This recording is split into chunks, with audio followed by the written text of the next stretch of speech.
यह 1659 के उस कालखंड की गाथा है जब भारत के पश्चिमी तट पर सह्याद्री की पहाड़ियों में इतिहास अपनी सबसे खतरनाक चाल चलने वाला था। यह केवल दो सेनाओं के बीच का युद्ध नहीं था, बल्कि यह दो विचारधाराओं, दो रणनीतियों और दो व्यक्तित्वों का टकराव था। एक तरफ था बीजापुर सल्तनत का सबसे खूंखार सेनापति अफजल खान, जिसकी कद काठी और क्रूरता के किस्से सुनकर दुश्मन के पैर कांप जाते थे। दूसरी तरफ थे छत्रपति शिवाजी महाराज, जिन्होंने एक छोटे से स्वराज का सपना देखा था, लेकिन उस सपने को कुचलने के लिए एक बहुत बड़ा तूफान आ रहा था। आज हम उन पन्नों को पलटेंगे जो अक्सर इतिहास की किताबों में संक्षिप्त में लिखे मिलते हैं, लेकिन उनके पीछे छिपी थी एक ऐसी खुफिया रणनीति जिसने पूरी दुनिया के सैन्य विशेषज्ञों को हैरान कर दिया। शिवाजी महाराज ने युद्ध के मैदान में उतरने से महीनों पहले यह जंग अपने दिमाग में जीत ली थी। वह कौन सी खुफिया जाल बिछाया गया था, कैसे अफजल खान के अहंकार को ही उसके खिलाफ हथियार बनाया गया, और कैसे एक छोटी सी मराठा सेना ने बीजापुर की उस विशाल सेना को धूल चटा दी जिसे उस समय अजेय माना जाता था। कहानी शुरू होती है बीजापुर के शाही दरबार से। वहां एक भारी खामोशी थी। शिवाजी महाराज की बढ़ती ताकत ने आदिल शाही सल्तनत की नींद उड़ा दी थी। बड़ी बेगम साहिबा ने दरबार में एक चुनौती फेंकी, कौन है जो उस पहाड़ी चूहे को पकड़ कर लाएगा। तब 7 फीट ऊंचा भीमकाय शरीर वाला अफजल खान आगे आया। उसने बड़े गर्व से कहा कि वह शिवाजी को बिना घोड़े से उतरे ही बंदी बना लेगा। यह केवल एक वादा नहीं था, यह एक बहुत बड़ा खतरा था। अफजल खान अपने साथ 12,000 घुड़सवार, 10,000 पैदल सैनिक और एक विशाल तोपखाना लेकर निकला था। उसकी योजना साफ थी, सीधे आक्रमण करो, मंदिरों को नष्ट करो, गांवों को जलाओ और शिवाजी को मजबूर करो कि वे अपने किलों की सुरक्षा छोड़कर खुले मैदान में आ जाएं। लेकिन शिवाजी महाराज जानते थे कि खुले मैदान में उनकी छोटी सी सेना अफजल खान के भारी घुड़सवारों के सामने टिक नहीं पाएगी। यहीं से शुरू हुआ महाराज का वह खुफिया खेल, जिसे आज की भाषा में साइकोलॉजिकल वॉरफेयर और इंटेलिजेंस नेटवर्क कहा जाता है। शिवाजी महाराज के गुप्तचर विभाग के प्रमुख थे बहिर्जी नाइक। बहिर्जी केवल एक जासूस नहीं थे, वे भेष बदलने में माहिर एक ऐसे कलाकार थे जो दुश्मन के खेमे में बैठकर उनकी हर बातचीत सुन सकते थे। जब अफजल खान तुलजापुर और पंढरपुर के मंदिरों को तोड़ते हुए आगे बढ़ रहा था, तो उसका मकसद महाराज को भड़काना था। वह चाहता था कि शिवाजी गुस्से में आकर रायगढ़ से बाहर निकले, लेकिन महाराज शांत थे।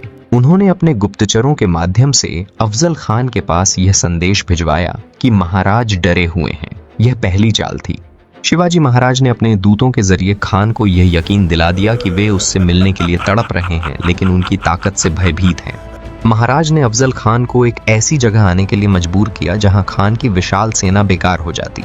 वह जगह थी जावली का घना जंगल और प्रतापगढ़ का दुर्ग। जावली का इलाका इतना घना था कि वहां सूरज की किरणें भी जमीन तक नहीं पहुंचती थीं। वहां न तो घुड़सवार चल सकते थे और न ही तोपें तैनात हो सकती थीं।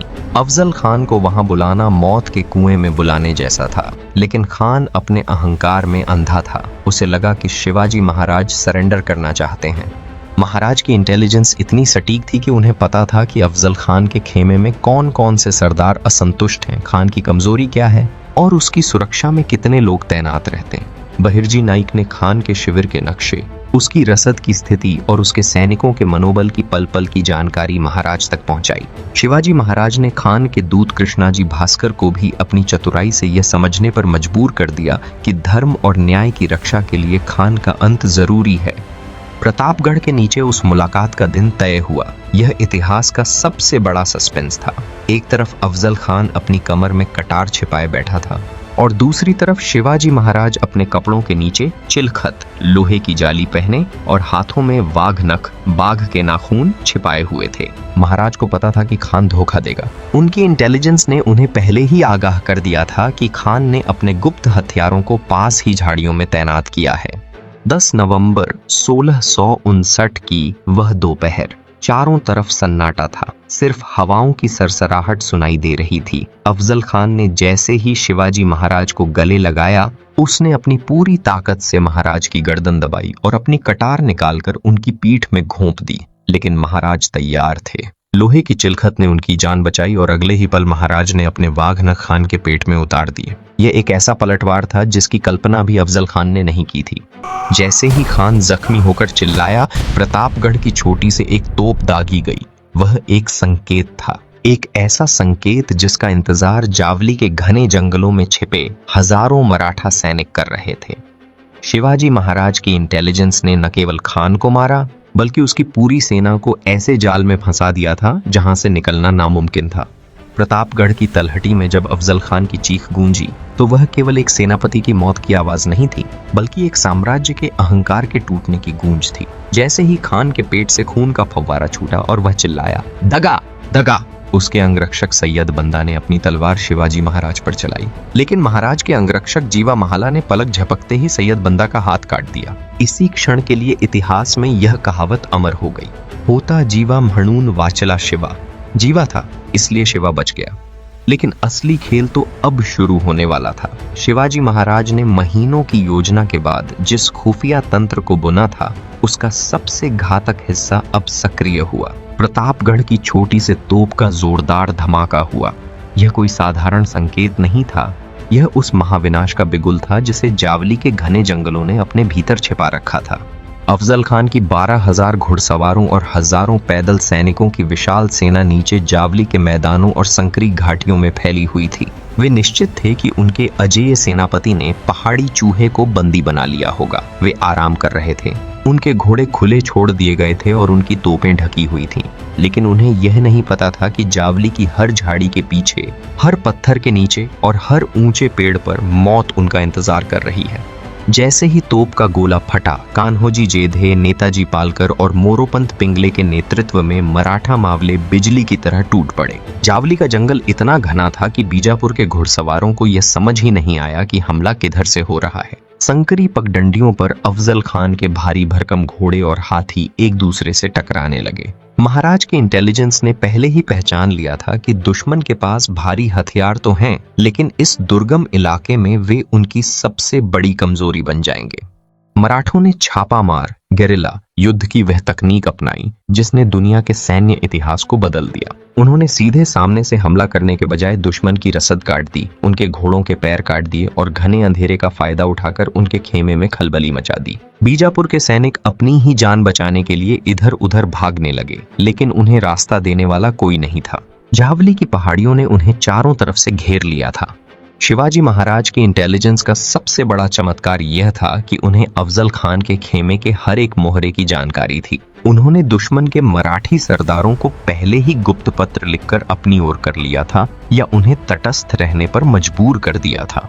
खान का खजाना, उसके हथियार और उसके हजारों घोड़े अब महाराज के कब्जे में थे। यह केवल एक युद्ध नहीं था, यह स्वराज्य के लिए संसाधनों का सबसे बड़ा संग्रह भी था। जब सुबह की पहली किरण प्रतापगढ़ के किलों की दीवारों पर पड़ी तो मंजर पूरी तरह बदल चुका था। जिस बीजापुर सल्तनत ने सोचा था कि वे शिवाजी को जंजीरों में बांधकर ले जाएंगे, उनकी पूरी सेना मिट्टी में मिल चुकी थी।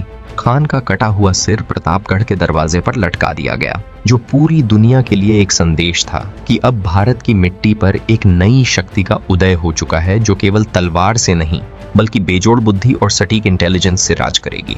शिवाजी महाराज ने न केवल युद्ध जीता बल्कि मानवता का परिचय भी दिया। उन्होंने खान के मृत सैनिकों का अंतिम संस्कार करवाया और जो बंदी बनाए गए उनके साथ सम्मानजनक व्यवहार किया। यह उनके व्यक्तित्व की वह महानता थी जिसने उन्हें केवल एक राजा नहीं बल्कि जनता का राजा बना दिया। प्रतापगढ़ की इस जीत ने बीजापुर की कमर तोड़ दी और मुगलों के तख्त को हिलाकर रख दिया। आज भी जावली की हवाओं में उस रणनीति की खुशबू आती है। वह हमें सिखाती है कि दुश्मन कितना भी विशाल क्यों न हो, अगर आपके पास सही सूचना, अडिग साहस और सटीक योजना है तो आप इतिहास की धारा को मोड़ सकते हैं। शिवाजी महाराज की वह इंटेलिजेंस आज भी दुनिया भर की सेनाओं के लिए एक प्रेरणा है। स्वराज्य का वह सूरज जो प्रतापगढ़ की चोटियों से उगा था, वह आज भी करोड़ों दिलों में देशभक्ति और स्वाभिमान की लौ जलाए हुए है। यह था वो महासंग्राम जहां हार निश्चित दिख रही थी, लेकिन जीत इतिहास बन गई।